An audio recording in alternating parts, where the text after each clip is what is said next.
Morning, everybody. My name is Steve Johnson. I'm a specialist solution architect at AWS.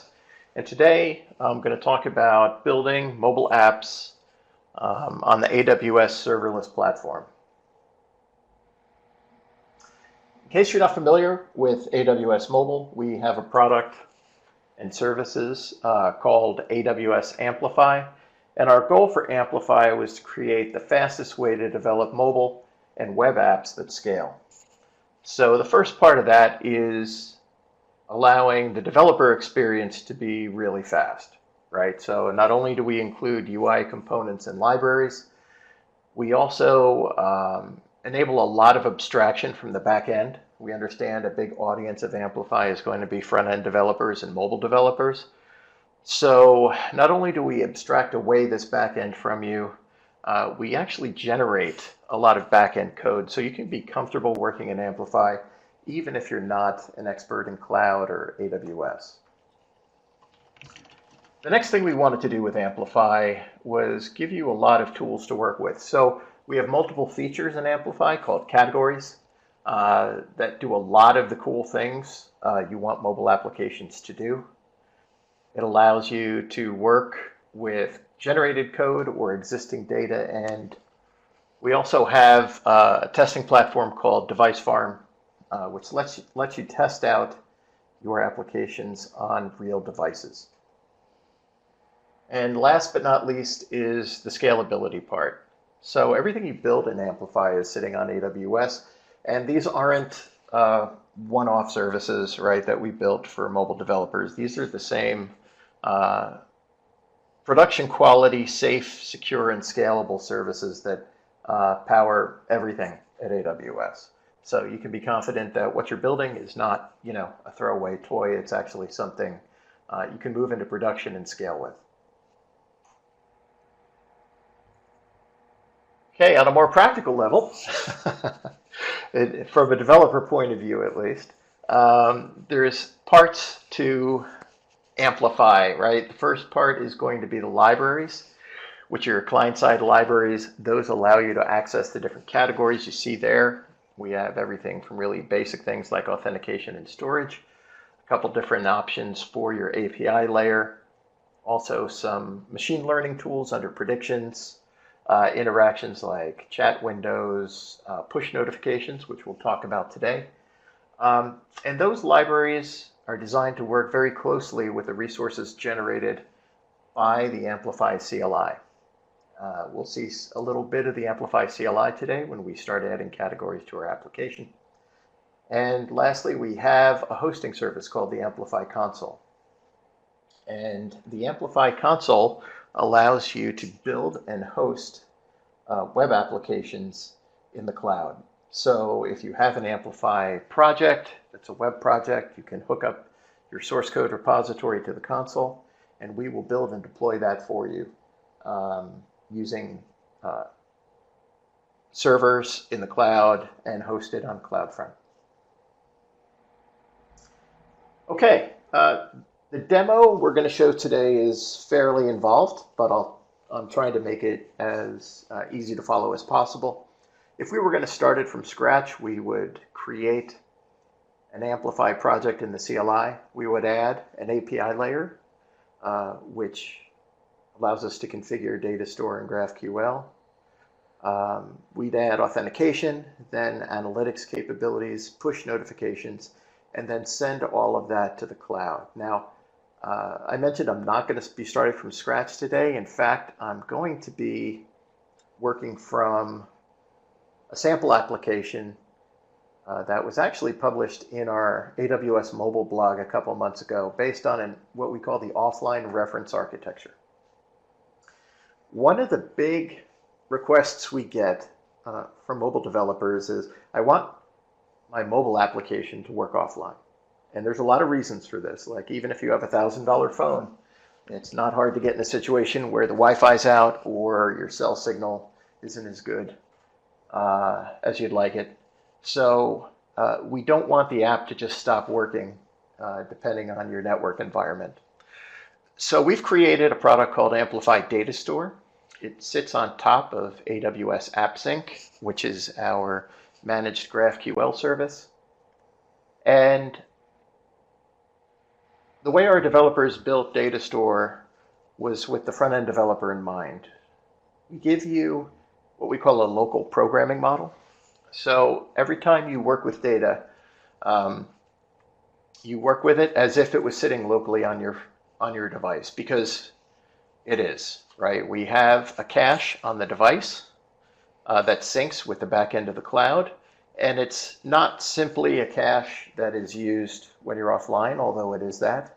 While you're offline, it also queues up any mutations or changes you want to make to the data. And when you come online again, it'll go back and fetch all of the changes to the data that you missed while you were offline and send your mutations to the cloud. If this sounds complicated, it is if you were going to build it yourself. I'm happy to say the Datastore interface for developers is very simple. There's only 4 operations, right? You can update, delete, read, and observe changes, right? If your data happens to be shared with a bunch of different clients, the back end of Datastore will do conflict resolution for you, right? We have some basic conflict resolution algorithms, or you can program your own using a Lambda function. So this diagram shows basically how this works. You'll work with the Amplify Datastore libraries on your client device. Under the covers, we have something called a sync engine and a storage engine, which manages the exchange of data between your local cache and the back end. The back end is the source of truth. It'll maintain things like versions, changes to the data, conflict resolution, as we said before. So this allows developers to have a really straightforward programming model and makes it really easy to build multi-user apps that also work offline. Now let's take a look at our demo for today. In a couple minutes, I'm going to start showing you how to build this architecture. If you look right along the middle of the slide here, the horizontal line, we just saw that. That's Amplify Datastore talking to AppSync and then to a DynamoDB backend. Everything inside the AWS cloud is a managed service, or sometimes also known as our serverless products. So Cognito is a fully hosted identity provider. AppSync is a fully managed GraphQL service. DynamoDB is a fully managed NoSQL database. And Pinpoint is worth talking about a little here, because as you can see, there's a lot of arrows around it. So Pinpoint is what we call our user engagement service, sometimes also known as our communication service.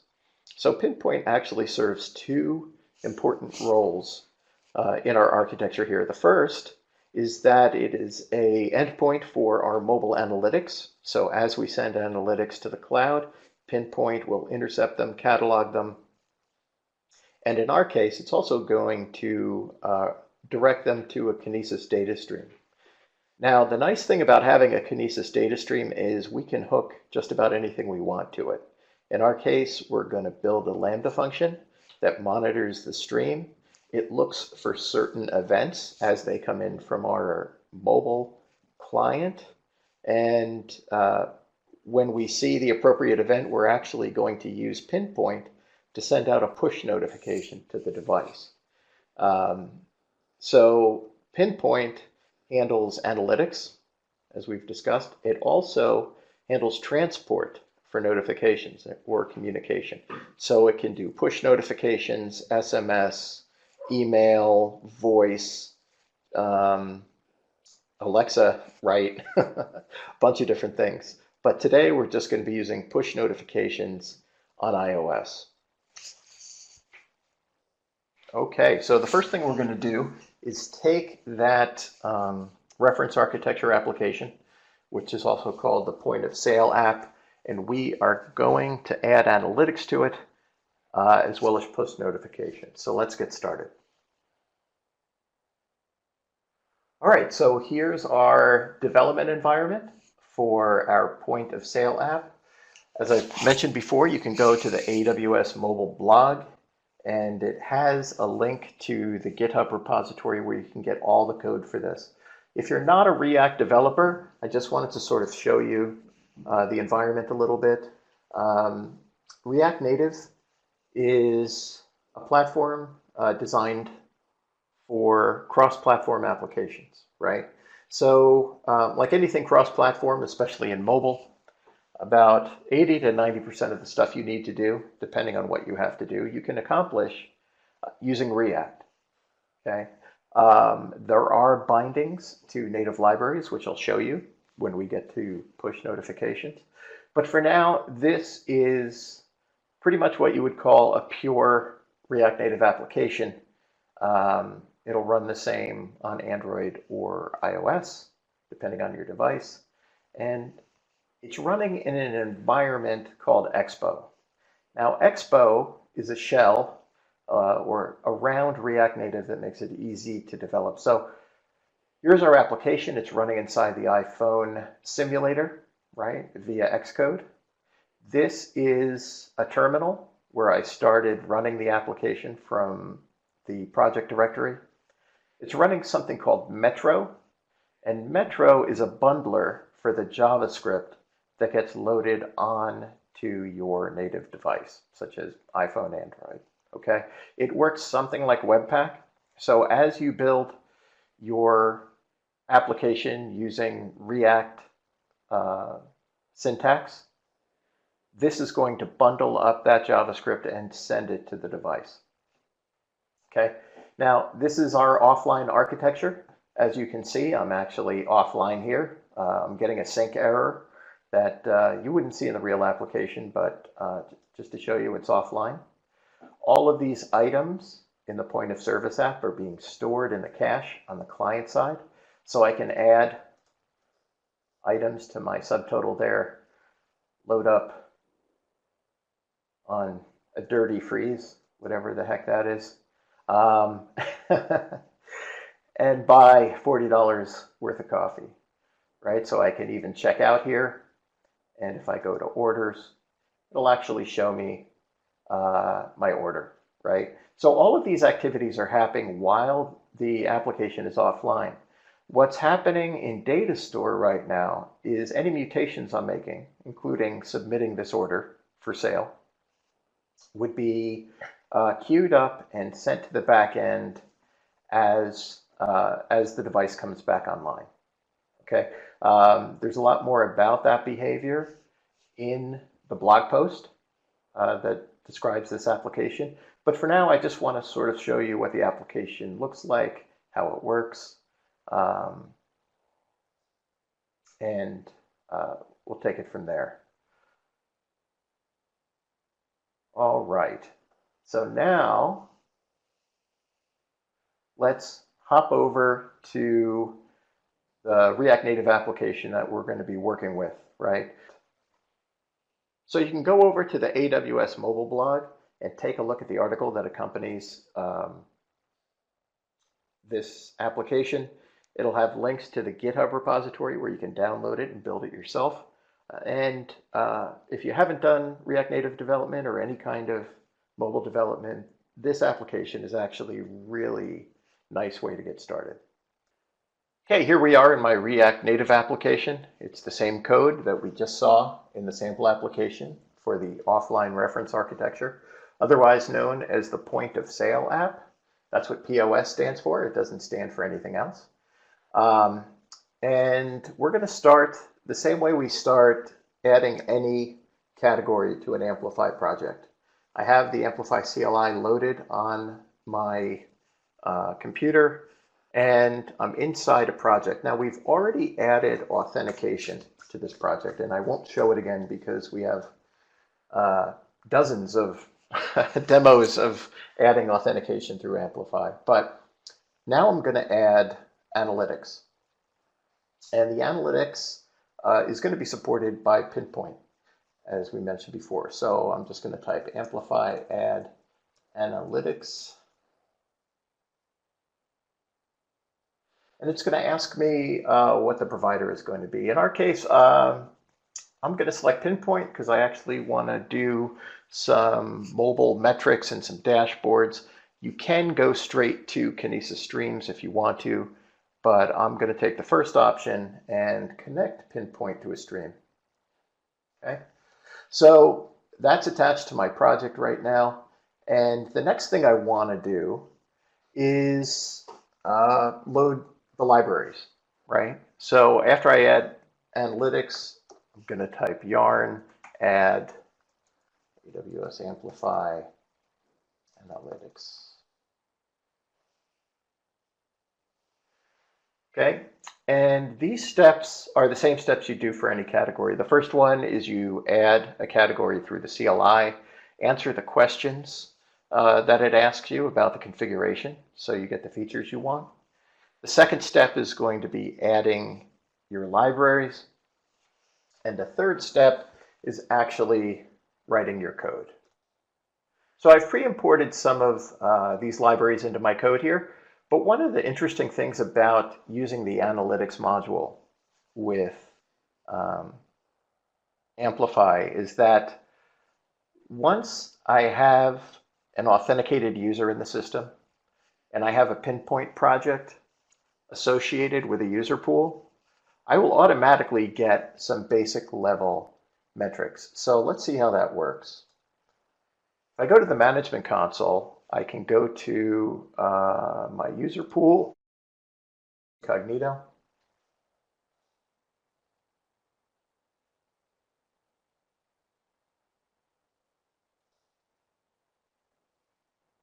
If I go to analytics under the user pool, I can select an app client and now a Pinpoint project, right? So this is the Pinpoint project that was just created by the Amplify CLI. And I click the button that says share user profile data with Amazon Pinpoint. So now, whenever I log into this user pool, Cognito is going to automatically send session data, demographics data, a bunch of other interesting stuff to my Pinpoint project. So let's go over to Pinpoint and see what that looks like.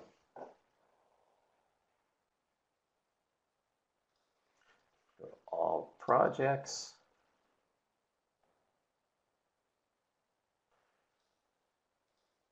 Go to usage.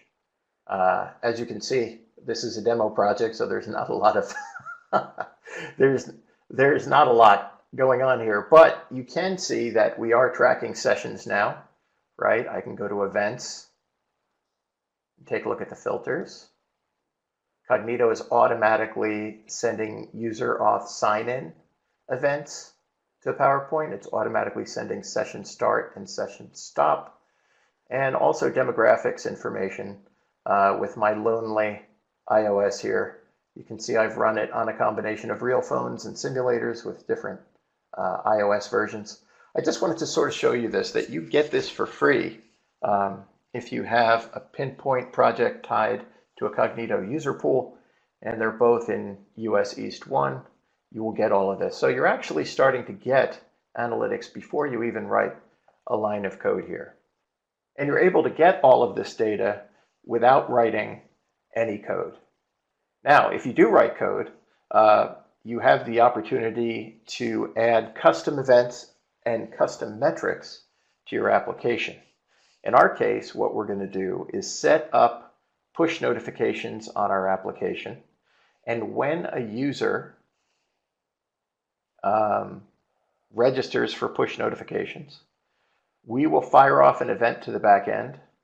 The back end will intercept that event and then send a push notification to the device. So think of it, it's just a loop, right?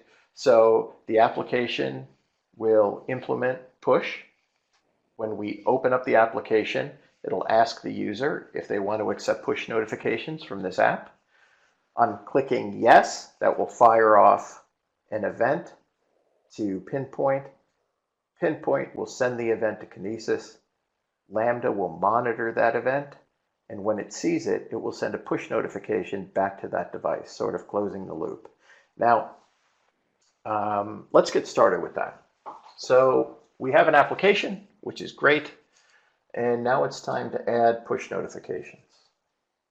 So we're going to head over to the Amplify CLI and add the notifications category to our project. Now, in the interest of saving time for the demo, I've already added the category. The two most important things you do when you add this category is choosing a channel. In our case, I've already chosen APNS, which is the Apple Push Notification Service. The second important thing you do is add your push notification certificate. Now, the certificate is created through your Apple developer account and exported through your keychain on OS X. So now we'll head over and take a look at the code. Okay, so the next step is we add the libraries. AWS Amplify, push notification, and those are going to get loaded up. And as those are loading, we're going to start taking a look at the source code. Most of the source code we have to change here is actually going to be in our application component itself. So in app.js, in our project, we are going to add a couple things here. First thing is we need to configure Amplify with the proper push notification values. Okay, so usually we just pass in the AWS exports file into configure here. For notifications, we don't update the AWS exports because the defaults are usually what you want here. In our case, I'm actually going to put in a custom attribute here that says request iOS permissions false. Okay, this flag tells the application whether or not to ask if push notifications should be allowed, right? By default, this is true. By default, as soon as the application opens, you'll be asked if you want to receive push notifications from the app. In our case, I want to actually save that for later. I actually want to put that as the result of a button, which we're going to add in a second. So this is the way you would do it, right? Just standard JavaScript. We pass in the whole AWS exports object as AWS mobile. And then we add a new stanza here in JSON for push notifications where permissions is false. Okay, the other thing we want to add to our application here for push notifications is a handler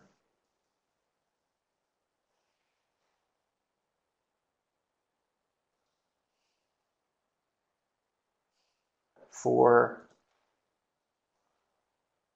on register, right? So when the user actually registers for push notifications, right, they're going to press a button and they're going to say yes, hopefully. We are going to handle that by sending an analytics event to Pinpoint. So let's take a look at this for a second. This is one of the callbacks from push notification. This on register event is usually something a native developer would put, in an app delegate, in Xcode. But because we have this bridge between Xcode and React Native, we can handle these things in our application using JavaScript, which is pretty cool, right? So when the user acknowledges push notifications, we'll actually get the token, which is a super important piece of information. That's what allows us to actually send a push notification to this device. So in order to save that, we're going to call the analytics object, record. I'm going to give the event a name called push register and send some attributes along with it. Tell it that it's going to be APNS and also include the push token.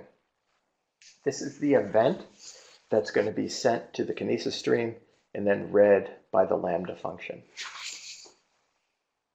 Okay, and now one more piece of code. we want to add, which is the actual registration for push notification. So if I go to source, components, and we'll put it under settings. Okay. So for settings, we are going to add another button. So let me just grab this.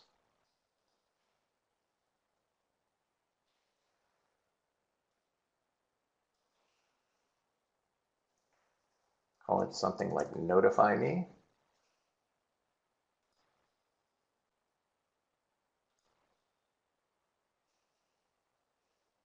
And we will create a function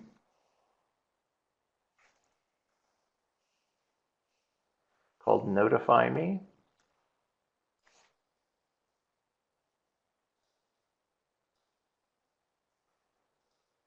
And it's going to use the push notification object to request iOS permissions. Again, this is something that's, handled through the React Native bridge. So let's call the right function.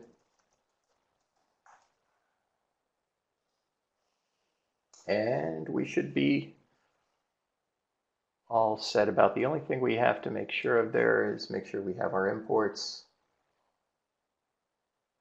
which we do. And that's all the code we need on the client side. Now let's take a look at the back end. So I'm going to switch over to my Pinpoint project once again. And I'm going to go over to settings, event stream,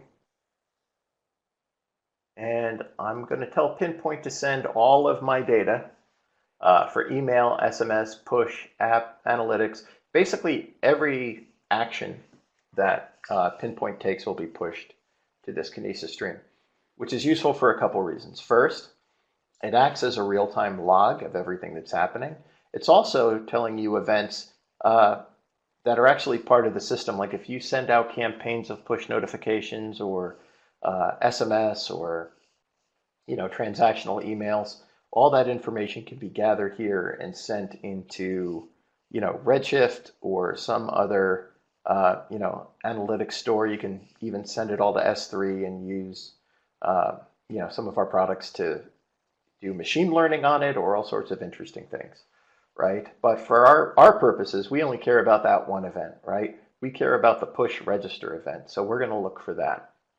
So I'm going to send all the events to an Amazon Kinesis data stream. I have a stream just for that purpose already set up called Test Stream for Kinesis Analytics Apps. Rolls off the tongue. And I have an IAM role here. Not going to use an existing IAM role, so the Pinpoint project will be able to write to Kinesis. So we'll use the point of service analytics Kinesis role for that. And save. Okay, that's it. Now all of the events that come through Pinpoint will be sent to our Kinesis stream. And the great thing about Kinesis streams is they're pretty simple, right? You send data to it, you can attach different consumers to that data. So we know Kinesis is fine, so let's go over to Lambda, and we will create a Lambda function. We're going to author it from scratch, and we'll call it, we'll just call it push register watch. Okay, we're going to use Node as our runtime. Actually, let's not use Node as our runtime. Let's use Python. And for the execution role, we actually need two things. We wanted to write out to CloudWatch logs, right? Which actually is part of the basic Lambda permissions. But we also want to use, we also want it to be able to talk to Pinpoint and send push notifications, right? So if we go to existing roles, I'm going to grab a role that does just that, that point of sale monitor Lambda role can write to the logs and also communicate with Pinpoint. The next step is to add the Kinesis stream as the trigger for this Lambda function. All right, so we want this Lambda function to be triggered every time our Kinesis stream sends a message. So let's do that. Here's our Kinesis stream. We don't have any other consumers. Batch size is fine, starting position, and we're going to enable the trigger right away. So let's add that. Now we have a Kinesis stream feeding our Lambda function. We should also take a look at permissions and make sure those are correct. So let's take a look at our role.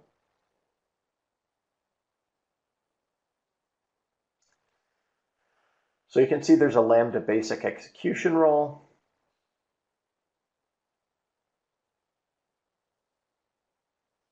Right, which allows us to write to the logs. And we have a Pinpoint power user policy, which I made for the demo. And of course, usual warning, in real applications, don't use stars, use actual least privilege practices.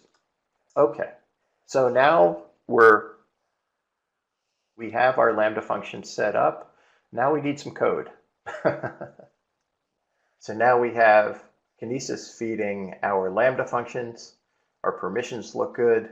And now we're going to write some code. So I am just going to replace this with some code, save some typing. All right, let's take a look at what this does. So this is a Lambda function written in Python. I'm importing some basic libraries here. And let's start with the actual Lambda handler, okay? It's going to receive an event from Kinesis. And Kinesis, when Lambda fetches events from Kinesis, it can actually receive a batch of them, right? So we are going to loop through all the records that are passed to us from Kinesis. Payloads of Kinesis are actually base64 encoded, so we're going to decode the payload. So we'll be able to take a look at the actual event that was sent through Pinpoint. Okay, I'll write all of this out to the log. This will show up in CloudWatch logs. And then I'm going to look at the event type of the decoded message. And if it's push register, I'm going to call send push notification. Okay. So back up here, I've defined a send push notification function. This is going to make use of the Pinpoint API. One of the cool things about Pinpoint is you can set up segments and campaigns, or you can just send a one-off message to a single client, like I'm going to do here, right? So this is our Pinpoint client. This application ID is our Pinpoint project. And I'm pulling the token from the message itself. And this is the best way to get the token is on registration. The token can actually change over time. So you don't want to store it too long. Every time the user opens their application, it's a good time to update the token as well. I'll push that to the log as well. I send a message request. This is the JSON format for the request. It's just going to say welcome from the point of sale app. And that's pretty much it, right? So we've looped through our events. And if we find push register in one of the events, we will send our push notification. So not bad for 60-something lines of code. And we're done with everything we need on the cloud side. So there's one more piece left to do, and that is the native portion of the push notification code. As you saw before, we added push notifications to our project in Amplify. We've put the code into the application on the React side of things, right, using JavaScript. And now it's time to create bindings to the application itself. So we actually get those OS level events, and those events are relayed to us in our React application. So I'm going to go over to my project,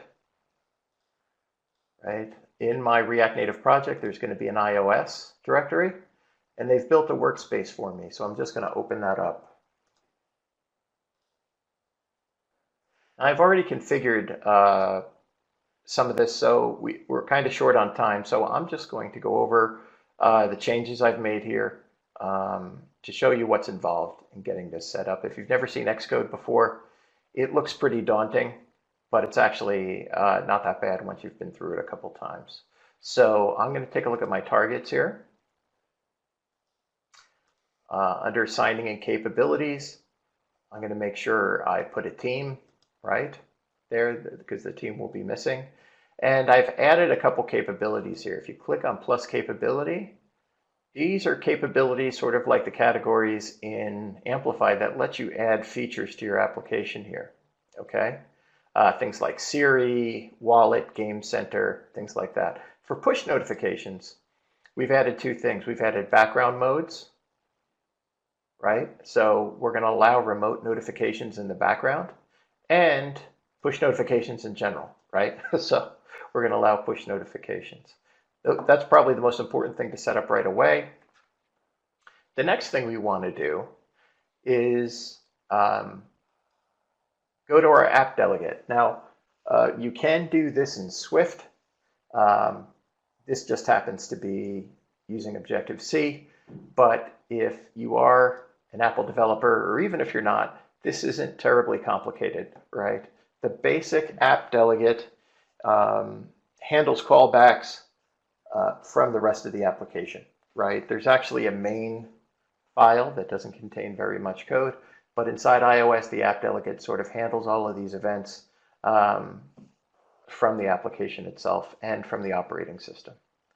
In our case, we are going to add the following callbacks here. If we go to app delegate, we are going to import user notifications. User Notification Center is the way iOS handles messaging within iOS, right? So we're going to include that. We've also included the React Native bridge, which allows us to talk to that JavaScript bundle, right? If you want to think of it that way. Our iOS application is actually sending commands to the bundle and receiving data back from the JavaScript bundle. So we add user notification delegate as an interface to the app delegate class. So all we do now is add the callback. So each callback takes this format. This is the declaration, right? So did register for remote notifications with device token. This is the event that gets called when the user accepts push notifications for an application, right? So that callback we put in our JavaScript code on register. This is what's actually calling it, right? So this gets called by the operating system. And the code here, we're not actually putting any code here other than to call React Native push notifications for iOS, did register, right? So this gets translated to a call to our local code. Now, you don't really need to know how this works, but since we're all developers, it doesn't hurt to at least have a high level understanding of what's going on here. So now that our app delegate is fine, right? We've done everything we need to do. We can now run the application. We finished our build, and now I'm going to show you the application running on my phone. If you're not familiar with iOS, the iOS simulator is great in many respects. One way that it's not is it doesn't allow you to test push notifications. So you need to run it on an actual device, which is what I'm doing here. So it says, point of service would like to find and connect devices on the network, which is fine. And I'm going to log in. Now, logging into your application gives you a lot more options when it comes to analytics, specifically since you can actually tie together activity from one of your users, so it makes a lot more sense and you have a much more full picture of, what they like and what they don't like, for example. So let's see.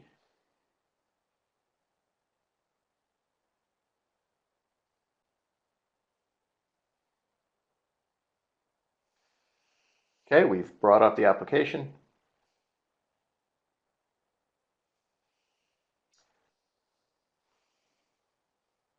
Now we're going to go over to settings, where we have the notify me button. Okay, I'm going to press notify me. And since this is the first time we've loaded the application, we're going to see the notification registration dialog. I'm going to click allow. And now the application is sending analytics to the back end through Pinpoint to the Kinesis stream and then to the Lambda function. And it'll then send a push notification to the device. So let's take a look at that on the back end. I'm going to look at Lambda.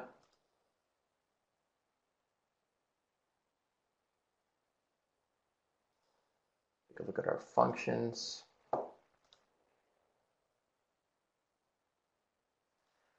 And under monitoring, you can see our logs in CloudWatch. So if you look over at my mobile screen capture, you'll see the push notifications show up as expected. And now it's time to take a look at the logs and see what the event looks like as it's captured by Kinesis and then processed by the Lambda function. Does take a little bit of time to process. So let's take a look at what this looks like in the logs just to make sure everything happened the way we expected. We go to the latest log here, and you can see we're just going to do a search on push register. Okay, there's our event. Let's open it up. And you can see there's quite a bit of information here. You'll recall all we really entered into our record statement was, APNS and our push token, right? So all we really specified were these two fields under attributes. You can see Amplify, Cognito, Pinpoint are all working together to flesh out a lot of things that are going on here. So we have the event type, which is push register. We know a lot about the application itself, right? The iOS version, the demographic information, the identity pool that's associated with this, the app ID, platform, the user ID from the user pool, which is super helpful. And then, of course, little things like the creation date, what session it's part of, all sorts of good stuff here. So that's the demo. So that concludes our presentation for today. I hope you enjoyed watching me work through our use case. As you can see, it's an extremely useful pattern to be able to monitor real-time analytics from your clients. This is a fairly trivial example with one device, and we're doing a simple feedback loop based on push notification registration. But I'm sure you can think of lots of other ways to communicate with your clients and customers. Push notifications is, the tip of the iceberg for Pinpoint. You can do all sorts of interactions with them. As we mentioned, SMS, email, voice, chat, you name it. So thanks for sticking with us to the end here. You're going to get the opportunity to rate the presentation. Please tell us your honest feedback. We appreciate it very much so we can make the next one even better. Thanks again, and we'll be around for questions afterwards. Thank you.